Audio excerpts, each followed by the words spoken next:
Welcome to the Grand Theft World podcast, hosted and sponsored by the fine members over at grandtheftworld.com.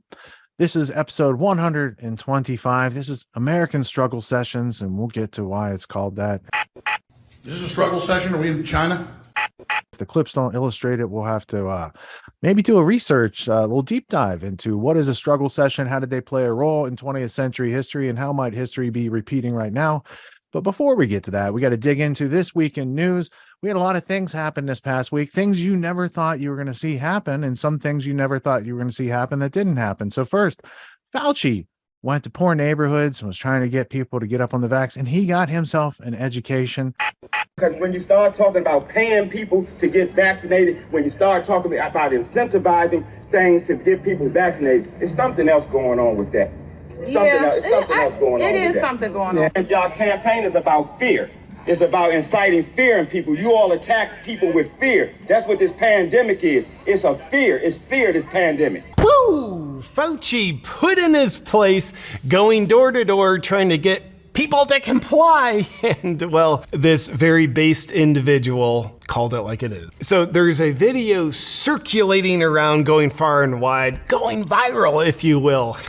Protect us from this virus. Of Fauci, he's going door to door, trying to get people to, comply. This man, we just saw a short clip of, we'll watch the rest in a second, but this man, he said what you and I are probably thinking out loud to Fauci's face. How much would you pay to have the opportunity to do what this man just did? You have Fauci looking in his beady little eyes, probably glazed over, just like darkness emanating through, and you get to look him in those eyes and tell him what you think. I know what you're doing. No. I would pay a lot of money for that opportunity. It would feel good. That would feel healing. Now, what you might not know about this video, even though it's just now going viral, this video is from June 2021. So really in the thick of the you better comply or else go to jail and your life's ruined kind of thing. So there's also other parts of the video I'm gonna show you after we watch that entire clip, because there you see more of Fauci's hypocrisy. You see more of his scienceless actions, which are incredibly hilarious.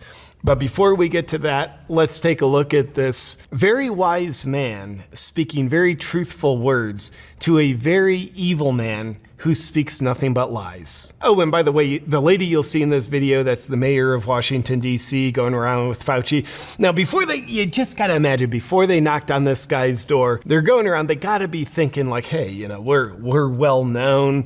People are gonna be excited to see us, and we're doing this good thing of getting people to comply. We're doing it for the cameras, but really our heart's in the right place.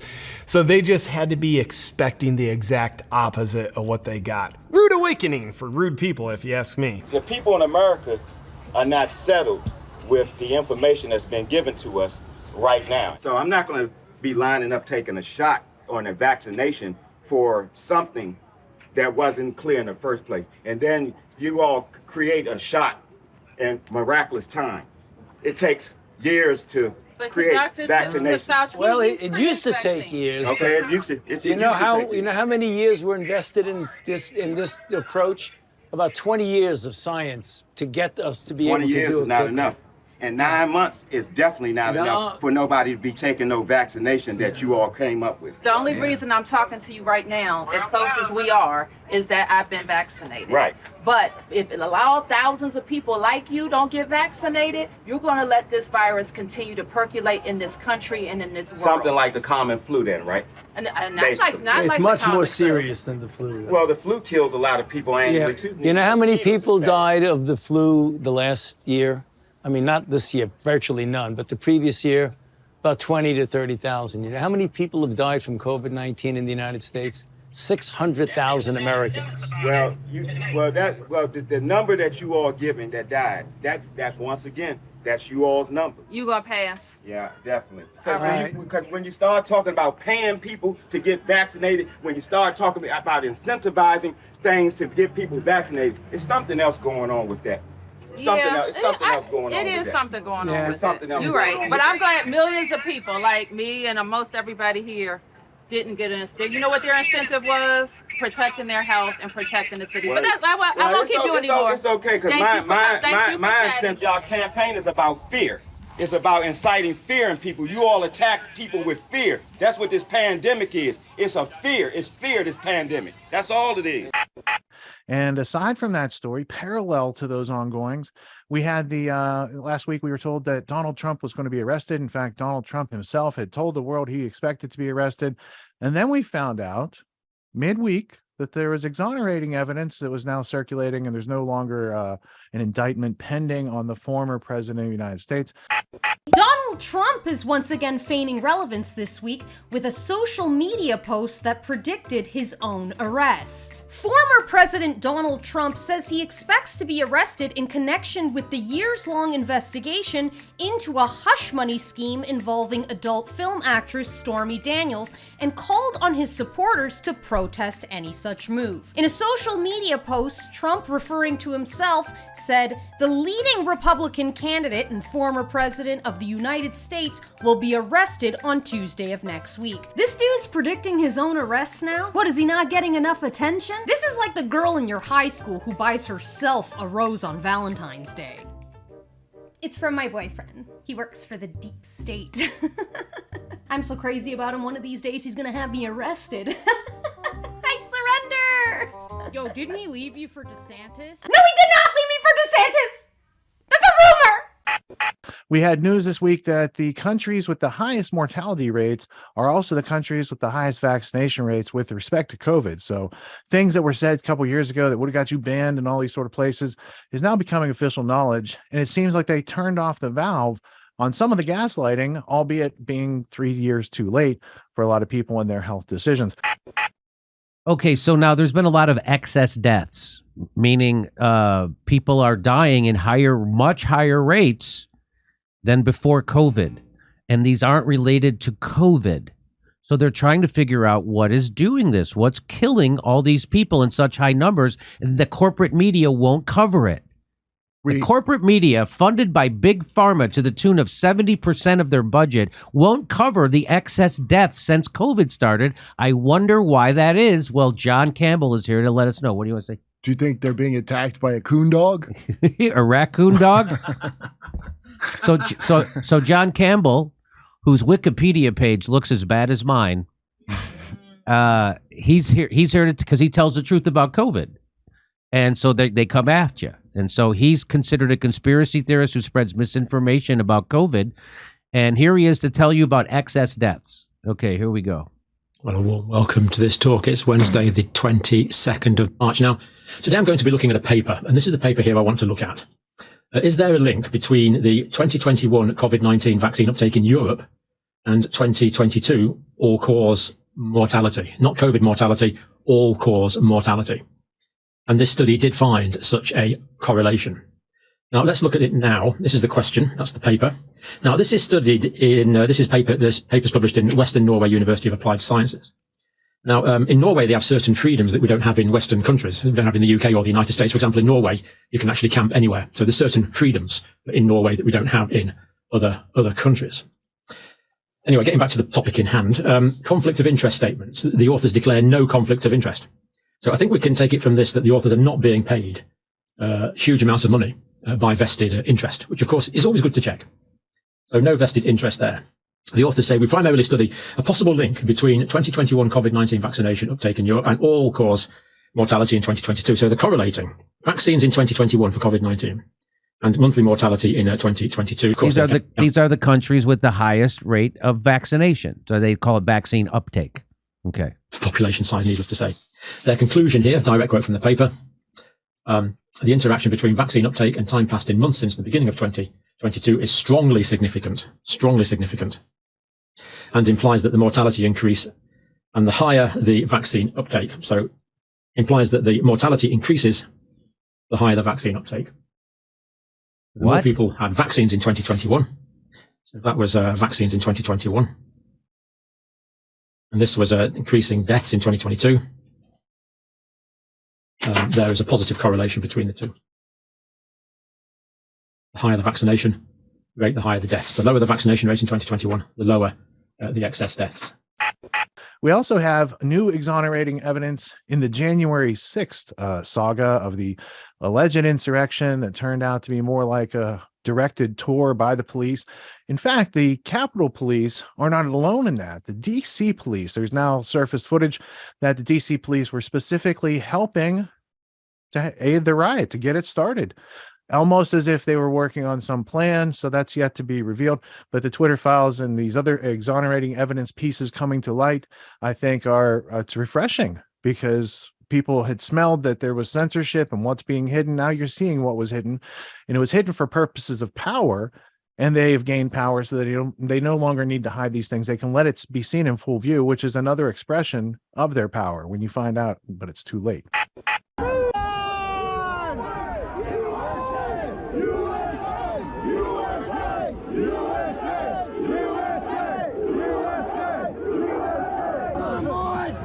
Go, go! Let's go! Go! Let's help him up! Help him up!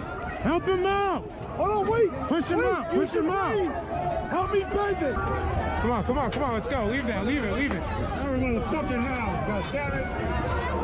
Something here now!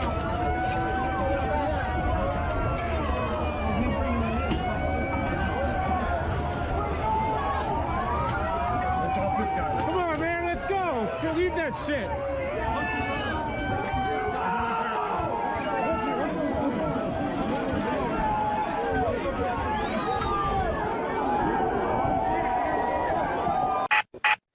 Also, the banking collapse. Is it a pinch on the cryptocurrency world? Kim Iverson thinks so. We're going to do a deep dive later into SVB and Credit Suisse and all these other things that are kind of begging for central bank digital currencies to be introduced into the world. Well, what did I tell you? While everyone else, all the other shows out there, were screaming about the bank collapses being about deregulation and bailouts, the reality is more and more evidence is mounting that the collapse of SVB, Signature, and Silvergate was in fact a targeted assassination on crypto. Now let's go over the evidence. Starting off back on March 9th, 4 U.S. senators wrote a letter to the bank regulators accusing them of attempting to debank America. The 4 senators were Bill Hagerty from Tennessee, Mike Crapo from Idaho, Tom Tillis from North Carolina, and Steve Daines from Kansas. So they wrote this on March 9th saying, we believe that this is Operation Choke Point 2.0, essentially reminiscent of Operation Choke Point. So that's the first piece of evidence that this, in fact, was a targeted assassination, that these bank collapses were a targeted assassination, that they were not about deregulation and banks being crooked and corrupt and them going and trying to, help themselves out, that this was a targeted assassination on crypto. Now, on March 9th, just a few days ago, the Wall Street Journal editorial board confirmed it was crypto. They wrote an op-ed entitled, Barney Frank Was Right About Signature Bank. And the first line in their op-ed, we never thought we'd write that headline. They go on to say in their op-ed, but on Sunday, the Federal Insurance Corporation, now this last Sunday, okay, this is recent, but on Sunday, the Federal Deposit Insurance Corporation announced that New York Community Bancorp's Flagstar Bank will assume all of Signature Bank's cash deposits except for those of crypto companies. This confirms Mr. Frank's suspicions and ours that Signature's seizure was motivated by regulators' hostility towards crypto. And that they go on to detail even more of the deal between Flagstar Bank's bid, which did not include the approximately $4 billion of deposits related to the former Signature Bank's digital asset banking business. And by the way, similar restrictions have been put on SVB. Now, many in the crypto world were aware of the war against them and had been talking about it for quite some time before those of us on the outside even took notice. Here's a well-known crypto enthusiast and commentator, Coin Bureau, talking about Operation Choke Point 2.0 back in early February, which, by the way, this was written off by many as a conspiracy theory. Here it is. The US government is at war with the crypto industry, and it is employing a sneaky new tactic to try and bring it down. It's become increasingly apparent over the last few months that the US administration, along with various other arms of the state, such as the Federal Reserve and the Justice Department, are targeting any banks that work with crypto companies, basically trying to cut crypto out of banking services. Over the last few months, they have been making life increasingly difficult for any banks that work alongside crypto companies, doing things like launching investigations into their activities and also denying these banks key licenses that they need to operate. Now, this looks to be a resurrection of something called Operation Choke Point, which was a scheme launched back in the Obama era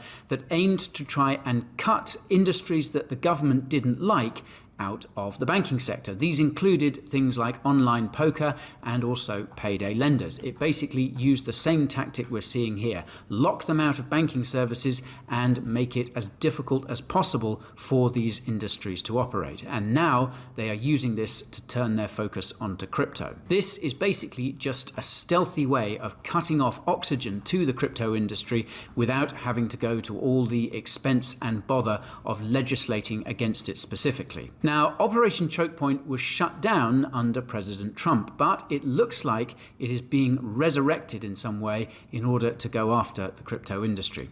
Now, what does this mean? Well, it means that it's going to become increasingly difficult for crypto companies to operate inside the United States. Now, although this isn't great news for crypto, it isn't terminal either, because fortunately, lots of other countries and jurisdictions are drafting sensible sounding regulations that will make it possible for the crypto industry to operate in those areas. However, it looks like the United States is only becoming increasingly more unfriendly to the crypto industry. And let's face it, even though crypto is designed to eventually replace the existing financial system, for now, it really needs to be able to work with the banking sector.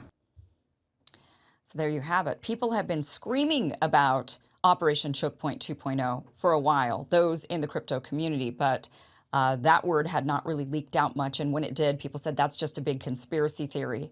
Yet here we are today. What Coin Bureau said absolutely happened. It happened in front of our faces, with U.S. senators screaming about it, saying, we see this is happening, with people in the crypto community saying, we see this is happening. And here it is. It has happened. And people are still turning a blind eye to this targeting. This is a mechanism for control. If they can control your money, they can control you. And that is what they're trying to do. They're trying to consolidate all of the power to the top at the Federal Reserve so that they could control the dollar. Let's get a little summary from earlier today with Luke Podolsky from wearechange.org and the bestpoliticalshirts.com. Let's get fact up and get prepared for tonight's journey.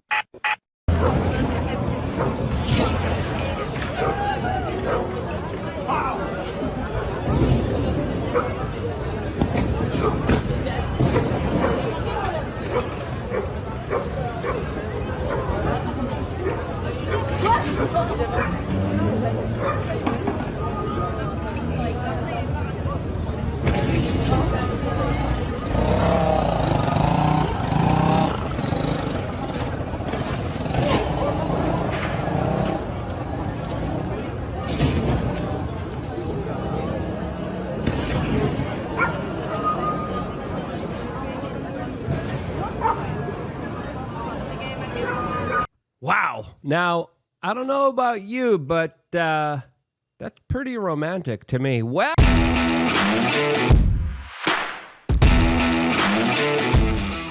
do you want to avoid feeling stuck in your current career or education path? Do you have a gut feeling that you're meant for more? Then it's time to take the next step and join Autonomy. In just 12 weeks, you'll gain the skills and knowledge you need for lifelong success. You'll learn how to overcome the scarcity mindset, unlock your true potential, and build entrepreneurship skills to become your own boss and exit the rat race. At Autonomy, you'll immerse yourself in a culture of excellence with a vibrant online community where you can interact in real time, receive instant feedback, and forge lasting relationships and business partnerships. Our course includes weekly lectures, group Q&As, integration exercises, guest lectures, and mastermind groups, all guided by our Autonomy navigator, Richard Grove.